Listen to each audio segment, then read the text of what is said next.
10 ఏళ్ల బీఆర్ఎస్ పాలనలో రాష్ట్రంలో భారీగా నిరుద్యోగం పెరిగిందన్నారు సీఎం రేవంత్ రెడ్డి. యువతకు ఉపాధి కల్పించడమే లక్ష్యంగా ప్రభుత్వం పనిచేస్తుందన్నారు. దీనిలో భాగంగానే స్కిల్ డెవలప్మెంట్ ప్రోగ్రాం ప్రారంభించామన్నారు.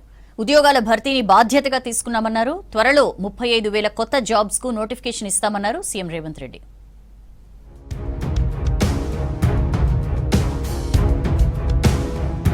రాష్ట్రంలో నిరుద్యోగ సమస్య తీర్చేందుకు అన్ని చర్యలు తీసుకుంటున్నామన్నారు సీఎం రేవంత్ రెడ్డి. యువతకు ఉద్యోగ ఉపాధి అవకాశాలు కల్పిస్తున్నామని చెప్పారు. హైదరాబాద్ మాసబ్ ట్యాంక్లో బీఎఫ్ఎస్ఐ స్కిల్ ప్రోగ్రాంను మంత్రి శ్రీధర్ బాబుతో కలిసి ప్రారంభించారు సీఎం. ఇంజనీరింగ్, డిగ్రీ విద్యార్థులకు బ్యాంకింగ్, ఫైనాన్షియల్, ఇన్సూరెన్స్ రంగాల్లో ఉద్యోగాలు కల్పించడమే లక్ష్యంగా కొత్త కోర్సులు తెస్తున్నామన్నారు.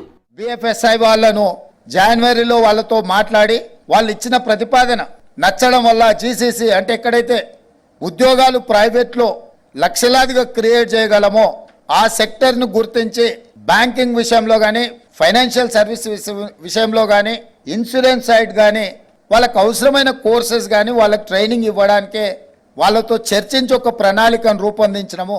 10 ఏళ్ల బీఆర్ఎస్ పాలనలో విద్యార్థులకు తీవ్ర అన్యాయం జరిగిందన్నారు సీఎం రేవంత్. ఇప్పటికే 35,000 పోస్టులకు నోటిఫికేషన్ ఇచ్చామని, త్వరలోనే మరో 35,000 పోస్టులు భర్తీ చేస్తామన్నారు. రాష్ట్రంలోని ఐటీఐలు, పాలిటెక్నిక్ కాలేజీలను అడ్వాన్స్ టెక్నాలజీ సెంటర్లుగా మారుస్తున్నామన్నారు. ప్రస్తుతం ఉన్న 65 ఐటీఐలకు కొత్తగా మరో 10 కలిపి మొత్తం 75 ఐటీఐలను ఏటీసీలుగా మారుస్తున్నట్లు చెప్పారు. పాలిటెక్నిక్ కాలేజీలు కూడా అప్గ్రేడ్ చేస్తున్నట్లు తెలిపారు సీఎం.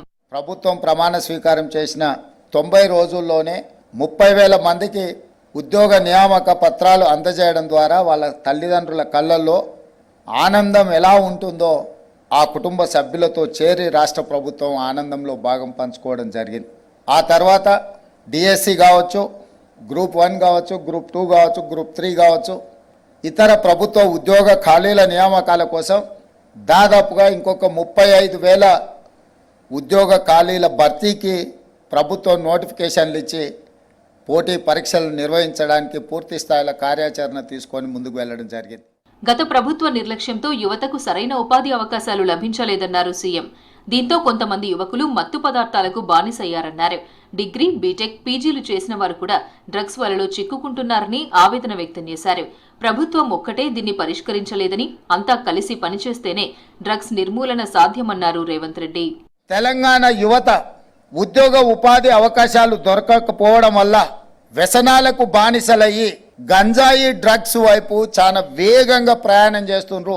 ఈ మధ్య గంజాయి సేవించే వాళ్ళు కాదు, గంజాయి అమ్మే దాంట్లో కూడా engineering graduates are degree students ఉన్నారు అని అంటే ఇది తెలంగాణకు ప్రమాదం పొంచి ఉన్నది. ఇట్లాంటి విషయాలలో ప్రభుత్వం కఠినంగా ఉండాల్సిన అవసరం, బాధ్యత ఉన్నది. సహకరించి ఇలాంటి వాటిని నిలువరించడానికి మీ అందరూ కూడా ముందుకు రావాలి. దేశంలోనే మొదటిసారిగా రాష్ట్రంలో స్కిల్ డెవలప్మెంట్ ప్రోగ్రాం తెచ్చామన్నారు ఐటీ శాఖ మంత్రి శ్రీధర్ బాబు. డిగ్రీ చదివే విద్యార్థులకు ఉపాధి సామర్థ్యం పెరిగేలా కోర్సులను అందిస్తామన్నారు. రాబోయే రోజుల్లో బీఎఫ్ఎస్ఐ రంగంలో దాదాపు 5 లక్షల ఉద్యోగాలు అందుబాటులోకి రానున్నట్లు చెప్పారు శ్రీధర్ బాబు. వీరెవరైతే కోర్స్ చేస్తా ఉన్నారో ఈ కోర్స్ కంప్లీట్ చేసిన వారికి తప్పకుండా మీరు ఉద్యోగ అవకాశాలు ఇవ్వాలి అంటే వారు ఒకటే చెప్పారు, 6 నెలలు హ్యాండ్స్ ఆన్ ఫీల్డ్ ఎక్స్పీరియన్స్ ఇవ్వడానికి అవకాశం కల్పిస్తా అన్నారు. కనీసం 25,000 రూపాయల జీతభత్యాలతో మొదలు పెడతాం. దాని తర్వాత మా చేతిలో ఉండరు, ఎందుకంటే వారికి ప్రతి సంవత్సరం 50,000, 1,00,000 రూపాయలు నెలకొచ్చే అవకాశం ఉంటుందని వారు చెప్పడం జరిగింది. యూత్ ను సరైన దారిలో నడిపించడమే ప్రభుత్వ బాధ్యత అన్నారు సీఎం. రాష్ట్రాన్ని $1 ట్రిలియన్ ఎకానమీగా మార్చడంలో స్కిల్ యూనివర్సిటీ కీలక భూమిక పోషిస్తుందన్నారు.